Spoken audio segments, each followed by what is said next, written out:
காசா மீது தாக்குதலை நடத்தும் இஸ்ரேல் அரசை கண்டித்து வரும் 8ஆம் தேதி சென்னையில் அனைத்துக் கட்சி ஆர்ப்பாட்டம் நடக்க உள்ளது. இதில் முதல்வர் ஸ்டாலின் பங்கேற்க உள்ளதாக மார்க்சிஸ்ட் கம்யூனிஸ்ட் கட்சி மாநில செயலர் பே. சண்முகம் தெரிவித்துள்ளார்.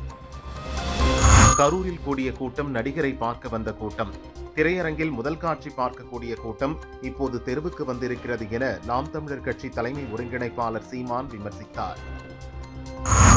ஓட்டு திருட்டு என கூறி பாரதிய ஜனதாவை கண்டித்து தமிழகத்தில் காங்கிரஸ் சார்பில் கையெழுத்து இயக்கம் அறிவிக்கப்பட்டது. இந்த நிலையில் தமிழகத்தில் காங்கிரஸ் கையெழுத்து இயக்கம் மந்தமாக இருப்பதால் கட்சி மேலிடத்தில் இருந்து அறிக்கை கேட்கப்பட்டுள்ளதாக தகவல் வெளியாகியுள்ளது. காசாவில் குண்டு வீசி தாக்குதல் நடத்துவதை உடனடியாக நிறுத்துமாறு இஸ்ரேலுக்கு ட்ரம்ப் உத்தரவிட்டார். அப்போதுதான் பிணை கைதிகள் அனைவரையும் பாதுகாப்பாகவும் விரைவாக மீட்க முடியும் என்றும் கூறினார்.